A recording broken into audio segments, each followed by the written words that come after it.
took just minutes for family homes to be ripped apart by unforeseen wild weather last Sunday. And a week on, it seems the incident has brought residents closer together. Even like our neighbours, they have completely lost their house and they're saying to me, what can we do to help you? And they've completely lost their house and they've got nothing. Over the week, hundreds volunteered to help those affected, offering shelter, food as well as manpower to clean up the wreckage. More than 1,100 meals were served up to workers.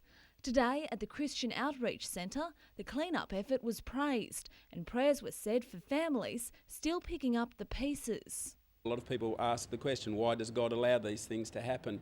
And really there's no answer to that except to say that with the amount of roof tiles and roofing material that flew off houses and properties in this area and large trees that came down with power lines, the fact that no one was seriously injured is a miracle, I believe.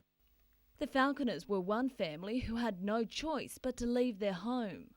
People from Sydney have rung up and said, look, we've got a holiday home and you can come and stay in our holiday home, and we don't even know who these people are, and you just feel yourself, about to cry when you hear things like that. You think, I'm okay, and then people offer that, and that's really touching. Thankfully, a family made the house available for us. It was for sale and they've made it rentable, and we had a swag of church people come and move us. Lyndall Derrig, NBN News.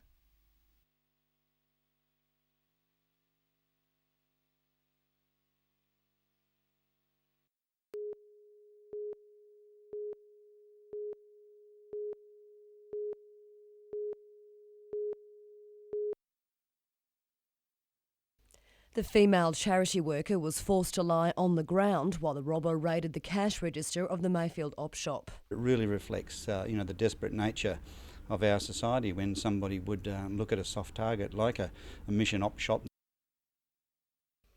In fact, Hunter Charities are reporting that Christmas donations are way down compared to this time last year. Sue Whitaker heads a group representing the Hunter's 6 major charities. She refutes the suggestion of a Sydney Anglican Archbishop, Peter Jensen, that many have become selfish and greedy. But I do believe that we are a very generous community and people do give what they can. Despite interest rates coming off, we're certainly, we suffer with the high unemployment rate that we have, and that obviously contributes definitely in the local economy. In the past, volunteers such as Beryl Murray with the Samaritans relied solely on donated food for her relief packages, but today she was forced to buy it. I feel terrible about it. I think you can't give them, everything that they really need. But it's a sharp decline in donations from corporations that may really break the back of many charities and struggling families. A report issued last week showed that Australian companies donate a mere 0.01% of their profits, compared to 2% by their American counterparts. Vanessa Trezise, NBN News.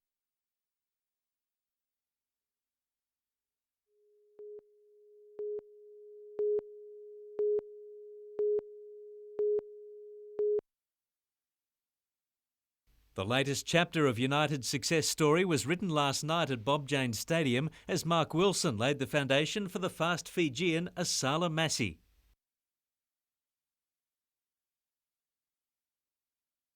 I think we pinched the ball at the back and we played up. It was a good cross from Wilson, and I'm just glad to be at the end of it to finish it off. I just sort of looked up and Asala was sort of in a little bit of space, and fortunately he brought it down really well and finished it well.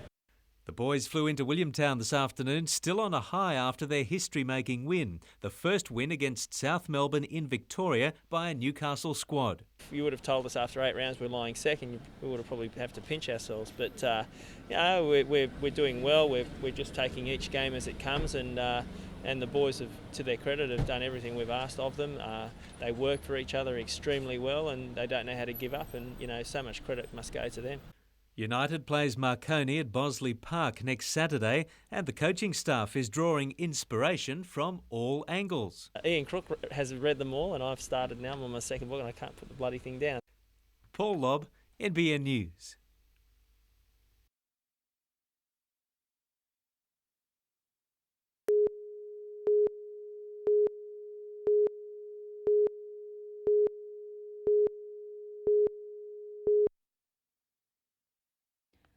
Jeff McCloy is one of 50 developers who's outraged over a draft plan he claims is an abuse of power.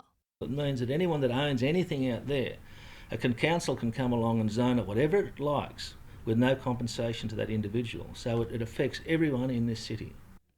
The plan is currently on public exhibition at Lake Macquarie Council and provides guidelines for development in the area for the next 20 years. Council says it's aiming to balance the needs of development with that of the community, and it's not the final draft. I'd find it unfortunate if the developers see this as a war against council. We are trying to put a balanced plan out there that aims to achieve sustainable environmental objectives and development objectives in an equal way. While council insists the plan is only in its infancy, developers claim it's already been administered in a number of cases.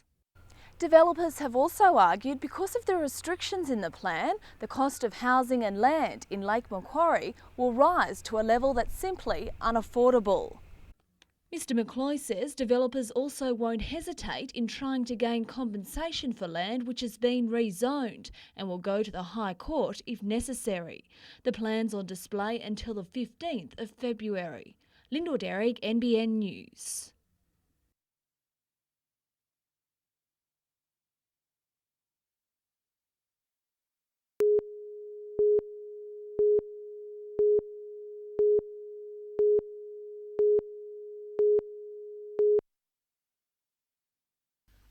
Things have been rolling along rather well for Lee McKechnie of late. After only sneaking onto the tour, he started strongly.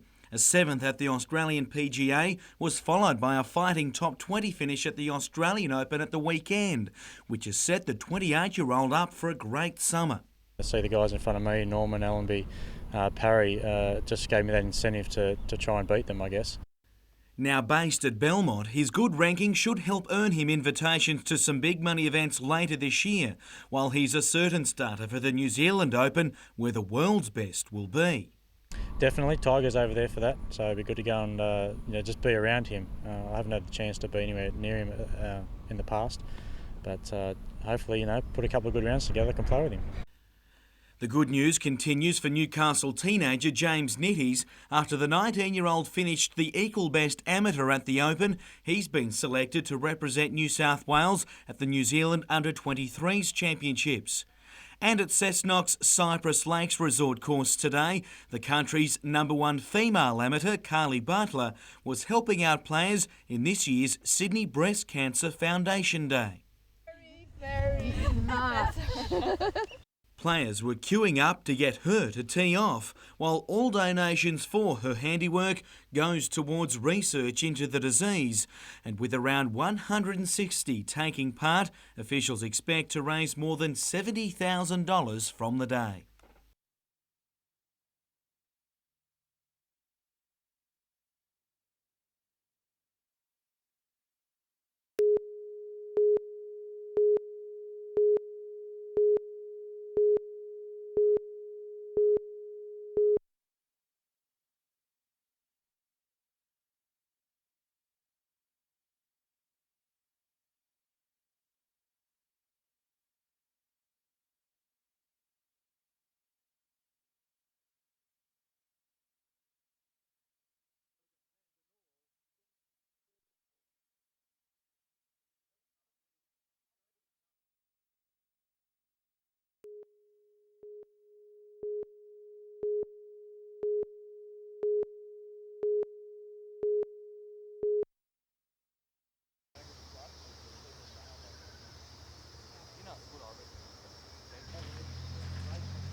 Given the whole collection. Yeah.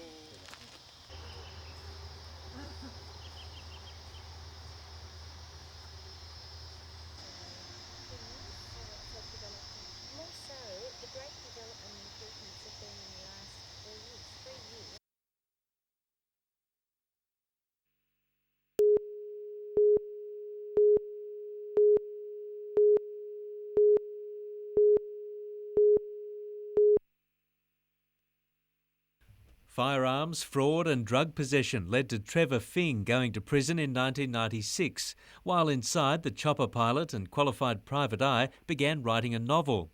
Today, the finished product was flown into Newcastle by its publisher. Everyone was on hand for the book launch, that is, except the author. I think he's disappointed he couldn't be here, but that's the way it is. Other than that, I think he's quite excited about it. Heaven's Gate is prison slang for the prisoner's release date. Trevor won't be out till 2004. His family has stood by him throughout the sentence, and wife Lynette says the book has been a focus for his energies. Each chapter had to be posted out separately to avoid the ire of prison staff. I think that you can imagine the loneliness, and Trevor's a very intelligent man. He really needed to do something with his time, and he just started writing. I'm absolutely convinced that his being in prison has asked more of him and made him respond more courageously than he would have done otherwise. It's like a miracle today that it's come out, Heaven's Gate by Trevor Fing. I hope everybody buys it and I hope everybody enjoys it. Paul Lobb, NBN News.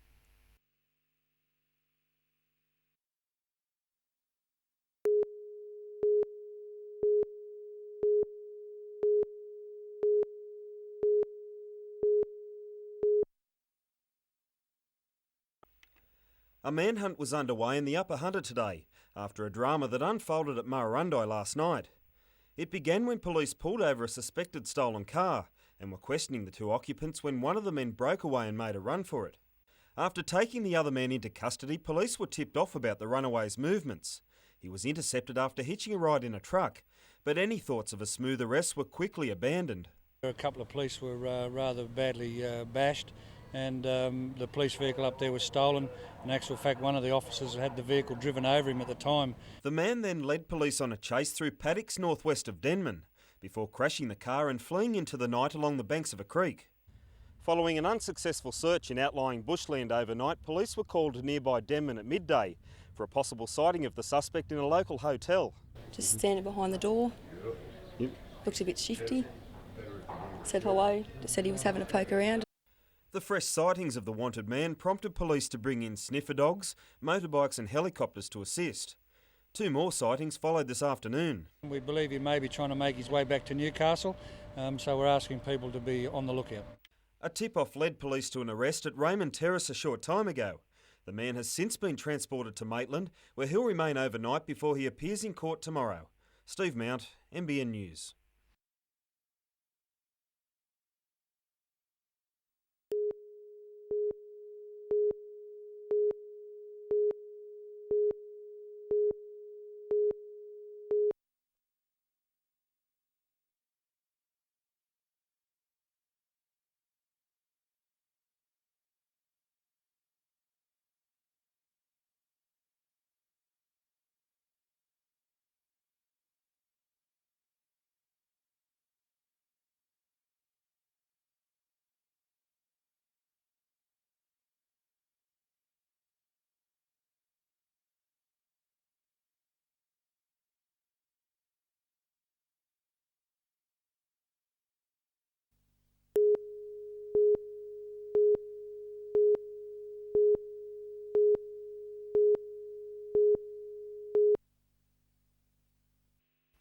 They've done the rounds at aged care centres. Now they're putting their best paw forward at the John Hunter Children's Ward.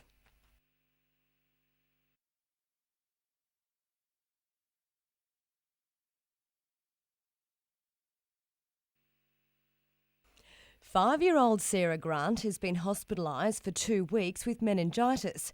A visit from Charlie, a Pets as Therapy dog, today helped take her mind off her treatment. This was a bit cute.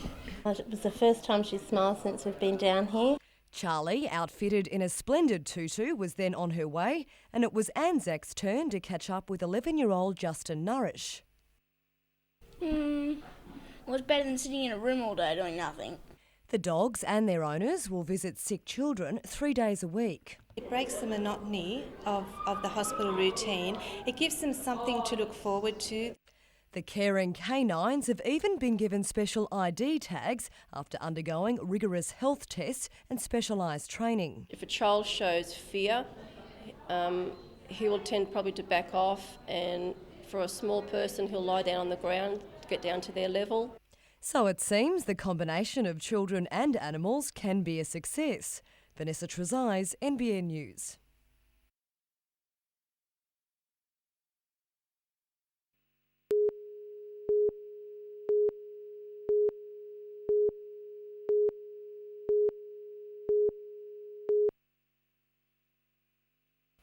The latest robbery was 6 days ago at the Ampol service station at Hamilton.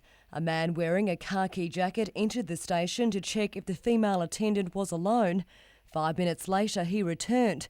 This time he puts on a pair of sunglasses before he acts. Produced a screwdriver and threatened the assistant, then gone behind the counter and stolen some money and some cigarettes. It's the 4th robbery in Newcastle in as many weeks. On the 21st of November, 3 offenders terrorised staff at the Encompass Credit Union at Hamilton. The bandits wore hats and scarves. One of the men was armed with a chef's knife. The trio escaped on foot. 2 days before, 2 men targeted another Hamilton business, this time the convenience store Jim's Milk Bar. In the same week, the Midnighters General Store in Derby Street was also robbed in similar circumstances. In all 4 hold-ups, police say the assailants were of Islander appearance. They're investigating if they're gang-related or isolated events. Vanessa Trezise, NBN News.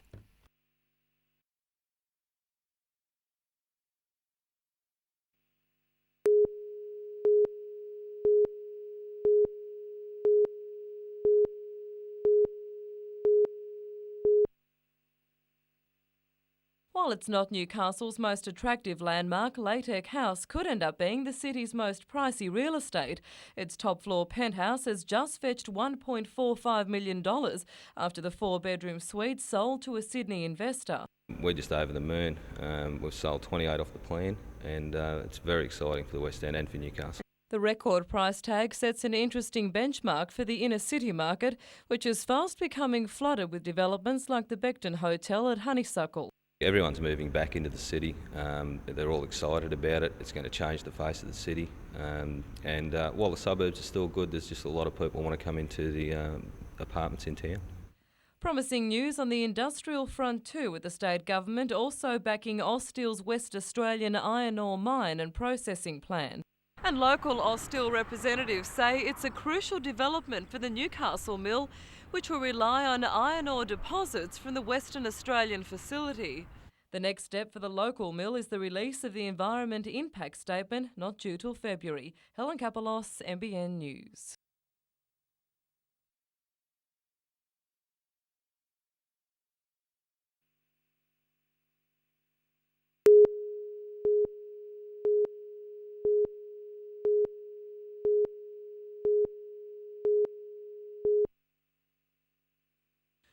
Sending the Blues in, Western Australia was after quick wickets, and when Robert Slowey showed he was anything but, the Blues were 2 for 45. Luke Dudman gone for 10. Newcastle's Mark Faraday didn't take long to get his eye in. While his skipper Jared Burke took the attack to the bowlers as well, he was living on the edge. Faraday continued to make a good start, but Burke's chance of a big score was stumped at the hands of Bo Casson and keeper Daniel Watson. Faraday just kept cracking away, so much so he needed a new bat. He found it hit just like the original as New South Wales set the Sandgropers 274 to win. Western Australia started the run chase the right way with Jim Allenby and Craig Simmons taking a liking to the Blues quicks. The pair kept the scoreboard ticking over nicely as the West Aussies travelled at almost 5 and over. Then Aaron Bird struck after a smart catch from Steve Carrum. Out came Shane Marsh, son of Test great Jeff. He quickly found form with the Willow. But the Blues remain unbeaten.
It was the devastating aftermath of the Port Stephens storm which turned the spotlight on the construction of new homes.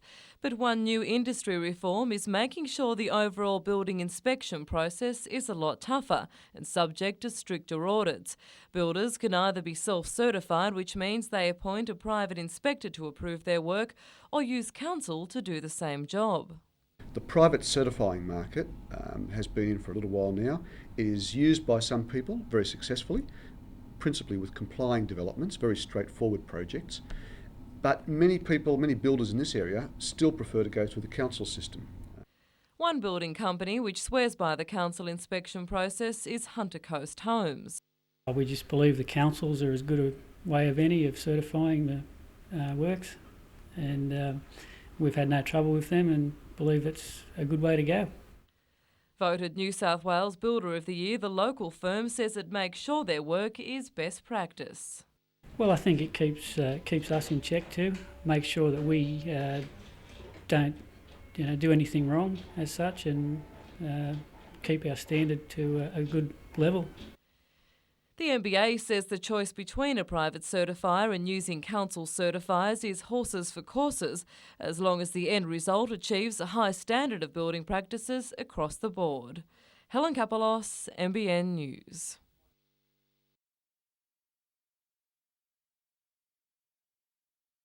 Good crowd in. Interesting match. Best of 3 Test match series. Australia versus South Africa. Henderson continues the city end.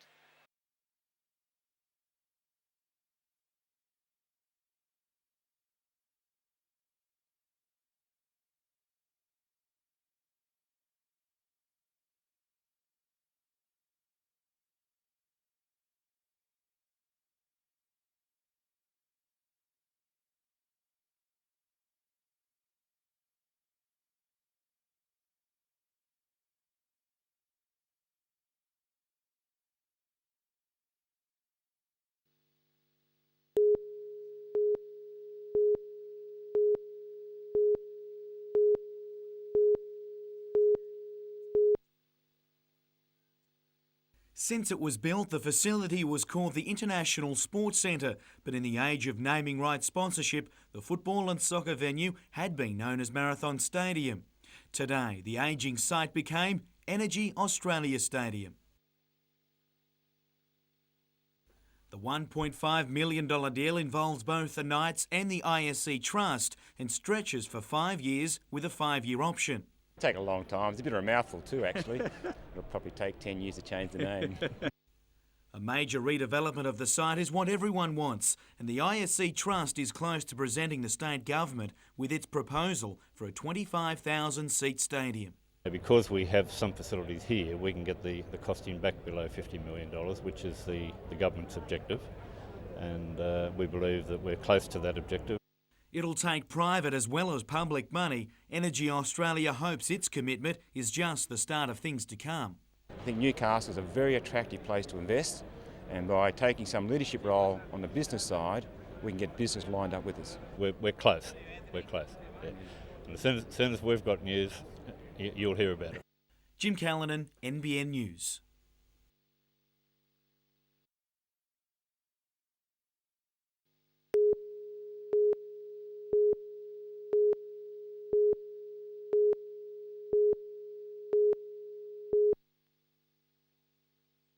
The project commemorating the former flying boat base of Rathmines began with a special ceremony at the community hall, marking something of a reunion for the many veterans who trained at the RAF site during World War II. It brings back a flood of memories and a deep appreciation of the people who, so long after events, have made today possible. Sir Richard Kingsland was one of 2 former commanding officers at today's presentation, former group leader Athol Warne joining him outside to unveil a permanent reminder of what the site is all about. It's important to remember it all, I feel, and that other people should know what did happen here. The country's only intact flying boat base was used by Air Force personnel during the war as a base for aircraft like Catalinas. It's hoped those visiting the site will take a piece of significant history away with them. Helen Kapelos, NBN News.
United took to the pitch without striker Asala Massey, who was unable to travel to New Zealand due to an expired passport.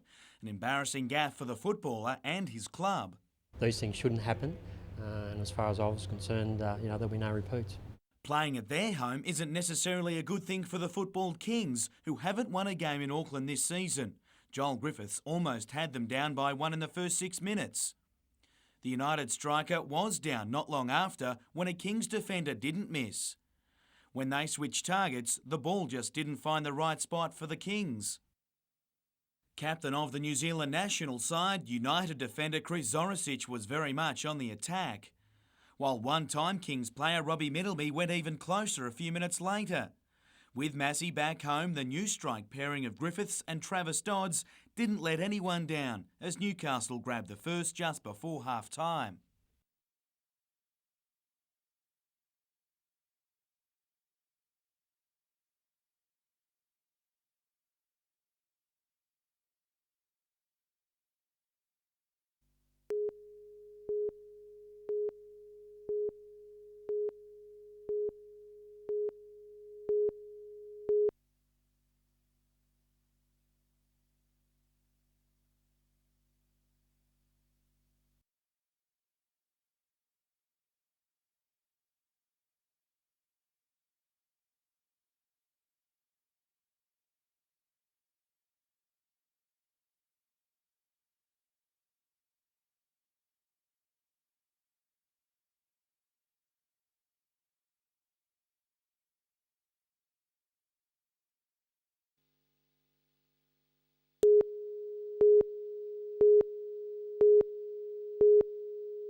With names like Honky Lobel, the Troublemaker and him himself greeting the starter, the caller looked to have the real battle on his hands for the 250-metre journey, especially when another horse that's a real mouthful proved a real handful.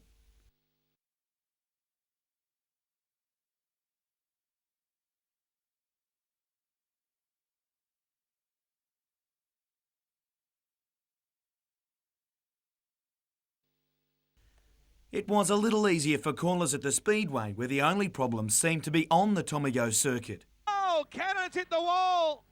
Not the best of looks for the current Australian champ, but what a sight in the race for the lead between Mark Robinson and multiple national champion Stu Hearn. They go! Oh, Hearn tagged him! Stuart Hearn tagged him!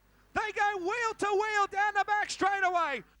The pair didn't give an inch in a thrilling feature final that ended with Robinson taking the checkered flag.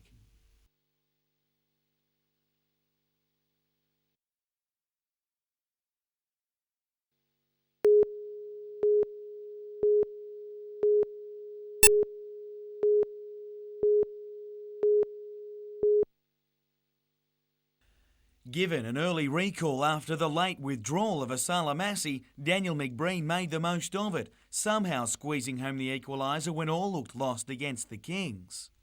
I got a call from behind me. Bailey wanted me to leave it for him, but I thought there's no way he'll score, so I thought I'd better go for it. Just who Coach Ian Crook will go for this week will be the question. McBreen has only just returned from a 10-week layoff with injury, while makeshift striker Travis Dodd has been in rare form, while Massey returns this week as well. He's got a few decisions to make this week, Doddsy played well up front. Asala, of course, missing out. It's a big decision for him to make, and I wouldn't like to be in his shoes this week. After just a day's rest from his national under-19 success with New South Wales, Mark Faraday led Newcastle against Illawarra today. He would have been happy with fast bowler Andrew Marr, who was busy knocking the visitors off their feet before knocking them over. Illawarra collapsed for 93, while Newcastle has already claimed first inning points with a day to play.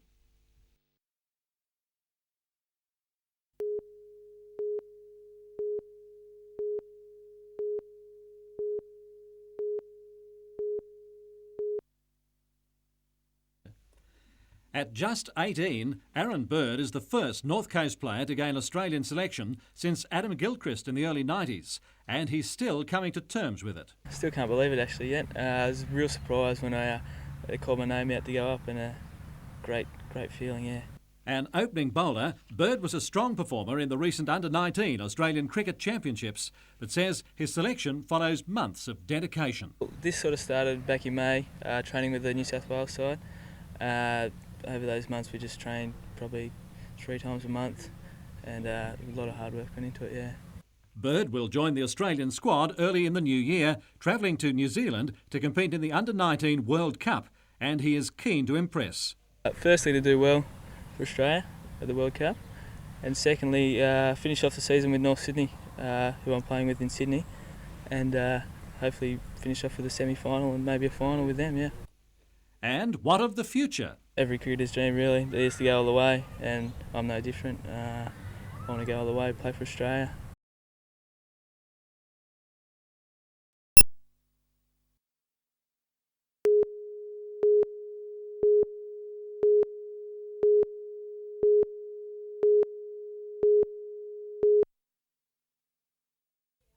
After 6 wins from 6 rounds last season, you'd think the new look domestic series would seem straightforward to Jackie Munro. But with competing essential to a Commonwealth Games berth, nothing could be further from the truth. I'm really looking forward to actually going into this new Telstra A series. I mean, I've had a really good season last year and finished it off right through to September. So I'd really like to back that up with a really strong season this year, especially leading into the Commonwealth Games. It'll be the second time the 100-metre hurdlers' home track has hosted a national round, one of only 2 regional centres to do so, and the competition is hot for all 8. I think there were something like 15 centres applied this year, and we're delighted we're one of them. Once again, the entry list will be full of Australian track and field stars such as Olympic 400-metre semi-finalist Patrick Dwyer. He'll have a point to prove after an injury-plagued 2001. As an athlete, you always have goals, and you certainly don't like going backwards. You always want to go forwards, and that's why I'm going to, hopefully launch myself on this Telstra A series. The Glendale round will be held on the 23rd of February.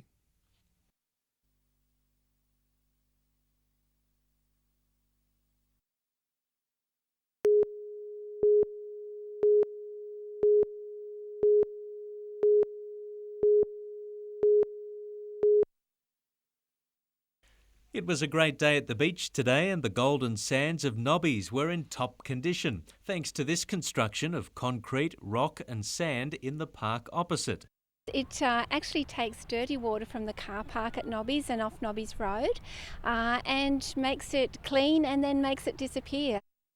These grates prevent rubbish from entering the beach stormwater system. The dirty water is then guided under the road and into the sediment trap of the filter. And then it goes through a filter wall which takes out finer sediments, and then into the sand filter, which is a polishing device and actually breaks down oils and grease and heavy metals and things like that. The state government funded most of the $35,000 project, and the results are in the colour of the water, before on the left and after on the right. Paul Lobb, NBN News.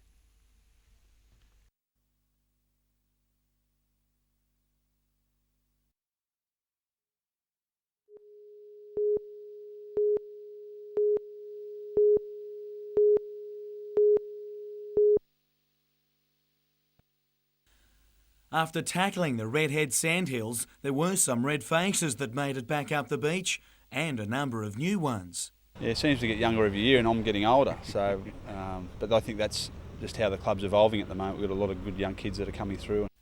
And they'll have to, for the World Club Challenge at least, with at least 5 regular first graders, including Ben Kennedy, Adam McDougall and Tamana Tahu, all to miss the trip to England next month. Positions have to be filled. Yeah, certainly Daniel Abraham, Clint Newton, Johnny Morris, possibly Matt Jobson. Kirk Gidley's been training very well, so I think they're the most likely at this stage.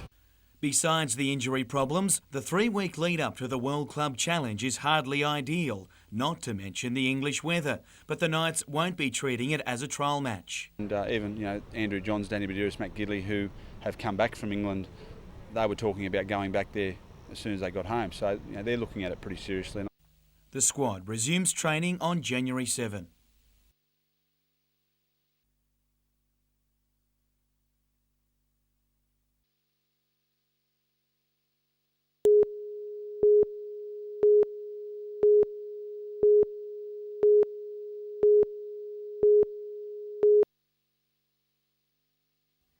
Police began the day expecting one of the busiest periods on the Pacific Highway before Christmas, and although the traffic was fairly heavy around the typical hotspots of Hexham, Raymond Terrace and Karua, things were flowing relatively smoothly.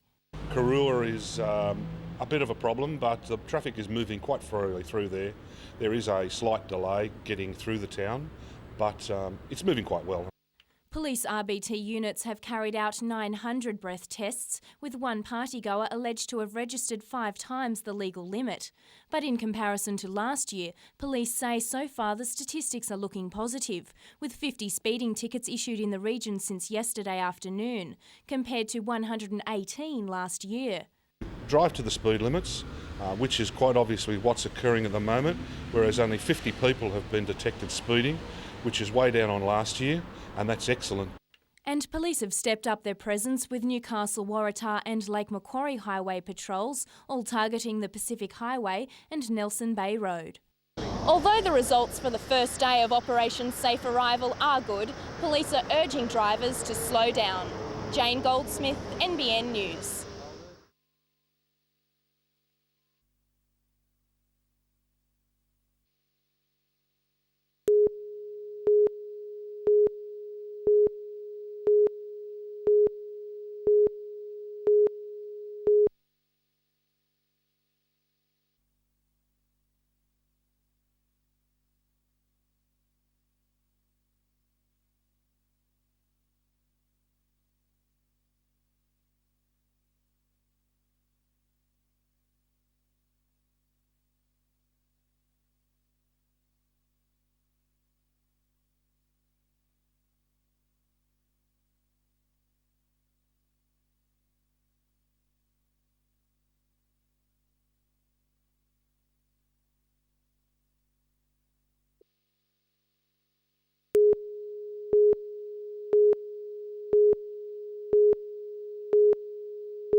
Heaps of people here when we first got here, they were waiting to get in, so yeah, it's been fairly busy. Not crushed, but busy enough.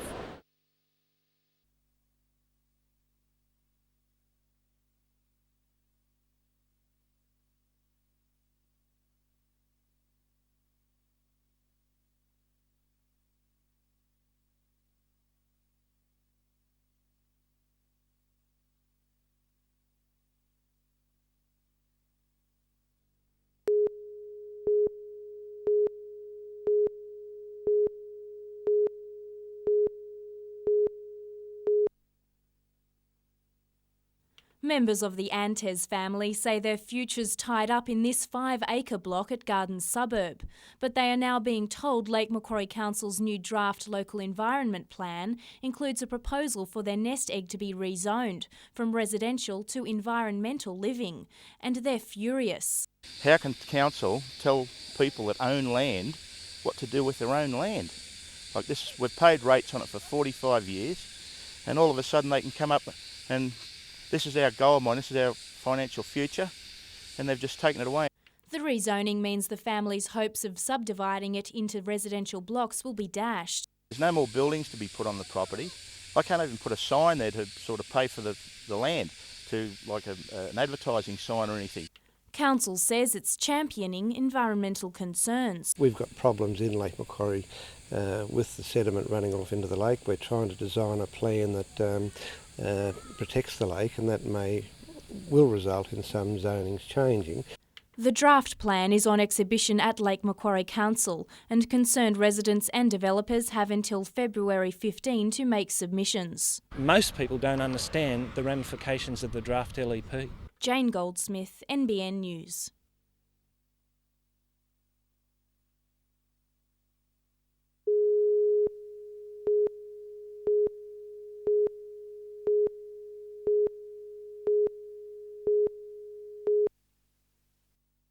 Well, this foot search has been done on the bushland in the Cardiff area where the boy frequents. Westpac helicopter has also been involved and also done an aerial search of that area, and Lake Macquarie detectives are following up all the information given by the public.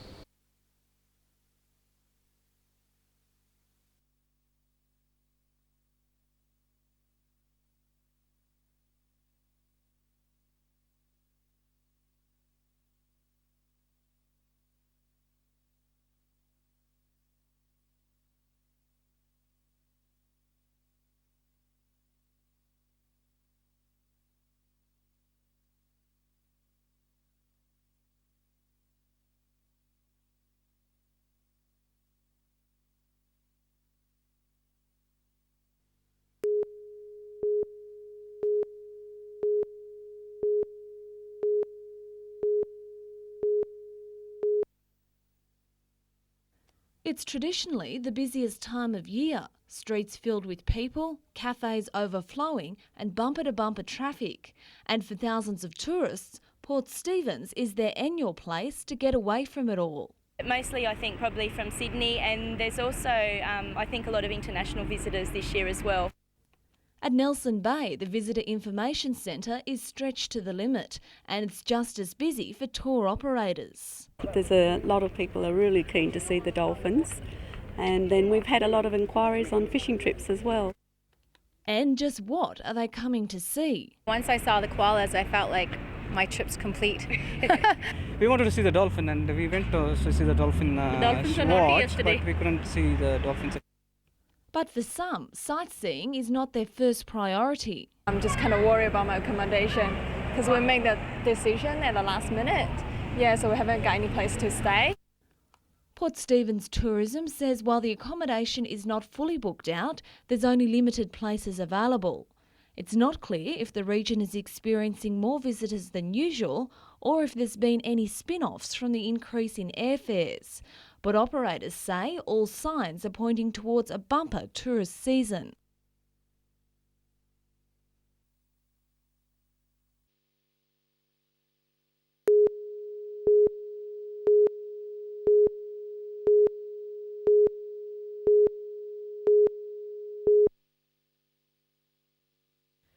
This year, Holly the koala astounded her keepers at Blackbutt Reserve when she reached the grand old age of 15. Not bad considering the country's oldest koala is 21. But it was her next feat which surprised everyone when in July she gave birth to her 10th baby. To reach 15 years of age is pretty incredible on its own. But to be carrying her 10th baby at the moment, that's a feat I don't know of any other koala achieving at the present time. And it seems being possibly the country's oldest breeding koala hasn't slowed her down, even though at times she needs a hand up. Her baby boy has been out of the pouch for a week now and grown considerably from birth when he was just 2 centimetres long. And having almost no teeth hasn't harmed Holly either, who now receives most of her daily nutrients from a formula fed through a syringe. And it seems to be working really well in keeping her fit and healthy and putting on weight, and certainly has achieved this miracle baby, as I would call it. While the miracle baby hasn't been named yet, it's obvious mother and son have no trouble attracting a captive audience. Helen Kapelos, NBN News.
This season, water frontage and the number of campsites at the Mile Lakes National Park are limited after a camper was killed when a branch of a tree fell on his tent last year.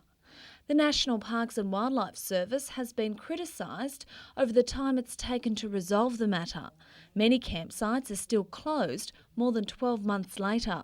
Every single tree's had to be inspected, and where those trees are considered to present a reasonable risk, people are back under them. Where the risk is seen to be unreasonable, those areas have been closed to camping. But campers say the risk assessment has gone too far. You've got more chance of walking out in the dirt road here and getting run over than you have with a tree falling on you. The National Parks and Wildlife Service says while it cannot remove all the risk from the trees, it can now try and manage it. More campsites will be opened in the coming months. Today, campers also signed petitions opposing a draft plan of management which they say fails to address tourism and the economies of surrounding towns. Lyndall Derrick, NBN News.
Monitoring the bushfires in Yango National Park, 40 kilometres southwest of Cessnock, hasn't been easy.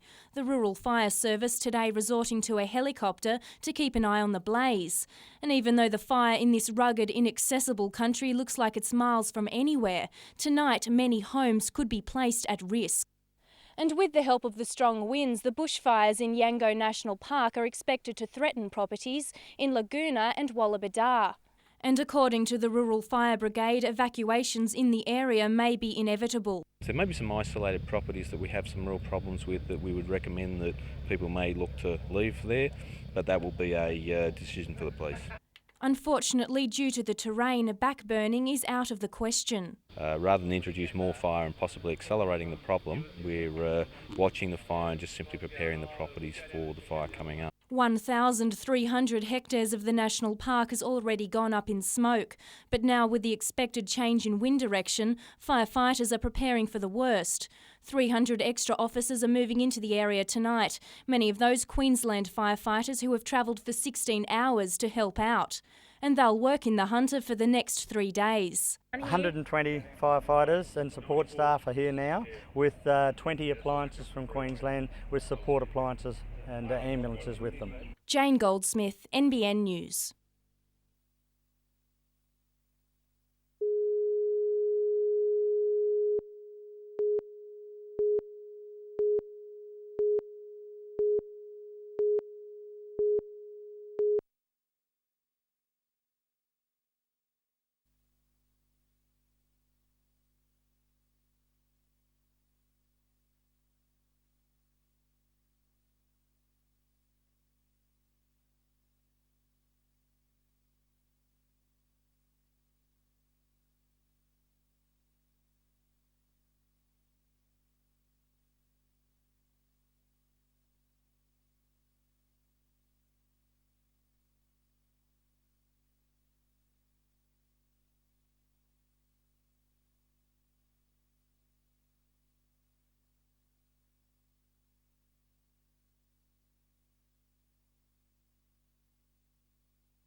It's going to be one massive party.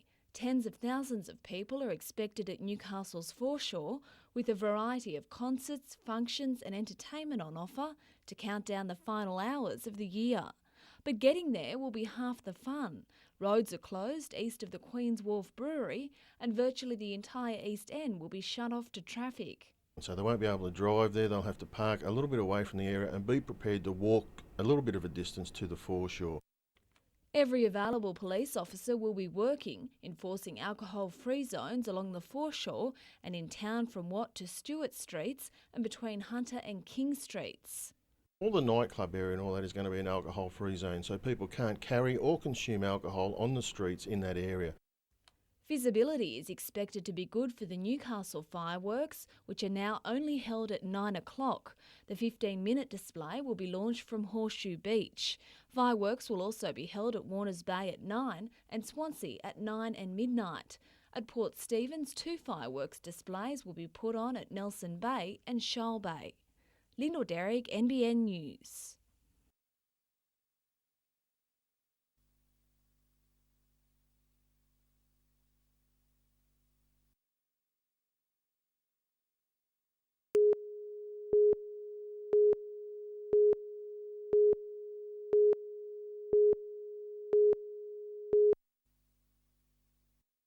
Fire crews are continuing to backburn near Bulga in the Wallamai National Park, northeasterly winds helping to turn the fire front away from properties. We've held the fire back into the bush, into the national park and into the state forest, so we've prevented it from taking a run out to private properties. More than 20,000 hectares has already gone up in smoke, and although firefighters were hoping for some relief from rain, it didn't amount to anything. There's no weather relief in sight, and I think the rain fairy departed to the South Pole. Instead, the only water from the sky was in the form of 3 water-bombing helicopters, as 200 firefighters continue to work around the clock in the area. The signs of exhaustion are obvious. We had to round up a breakout to the northeast overnight, which we've done. We continued backburning overnight in the northern end of the fire. In neighbouring Yango National Park, 40 kilometres southwest of Cessnock, wild blazes continue, with hopes of creating containment lines dashed by unfavourable conditions and rugged terrain. Just 1 crew is currently working in the area, hoping to protect nearby properties. But for some, the fires have already come too close for comfort.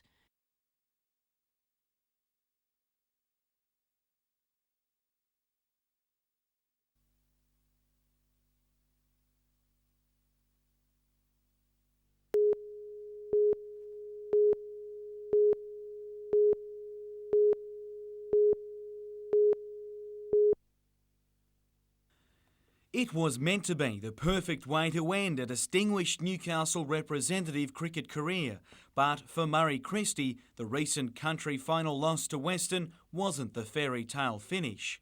But he'll lead his hometown one last time on January 20 against the English County Club Conference side. It would be. I'm sure Murray'd like to do well and finish on a winning note for Newcastle, because he's always been a very keen competitor and like to win for Newcastle. The touring English team looked to be a tough proposition. And normally, Jim, they have a few ex-county players, generally a couple of good batsmen you find. In contrast, the Newcastle side will be without its 3 New South Wales country reps, forcing some changes.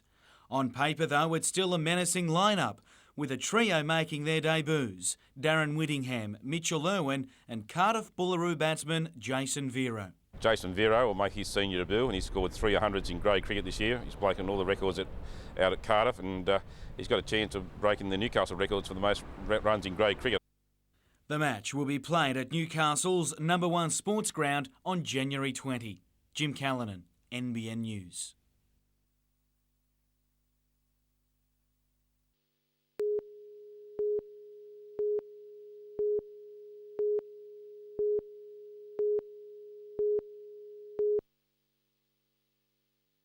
A serene sunset greeted hundreds at Warners Bay, who spent the afternoon on the foreshore to see out the final moments of 2001. With the fireworks some hours away, many families were keen to enjoy the last rays of sunlight and settle in for an evening to remember. As night began to fall over Newcastle, so came the crowds. Approximately 15,000 gathered at the foreshore to see the sky light up with the 9 o'clock fireworks.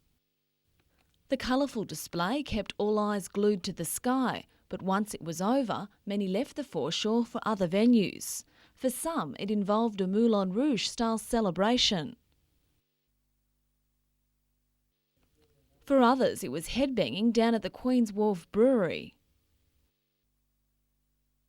While some were just happy to dance the night away at the so-called world's biggest disco. All up, police say crowds were well behaved. Only 23 arrests were made in Newcastle, including 8 people charged with assault. They say the alcohol-free zones worked well. So very pleased with the result there. It appears that the public did comply with our warnings. But police were kept busy with noise complaints about fireworks. Police and WorkCover say they're investigating a Heatherbrae business which allegedly sold fireworks to 600 people without permits. It's a total fire ban in any case, so anyone that's stupid enough to let them off with a total fire ban and without a permit will have the police coming down on them in no time. Lyndall Derrick, NBN News.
Smoke continues to veil the Hunter Valley. This fire at Bulga, burning since Christmas, now covers up to 50,000 hectares.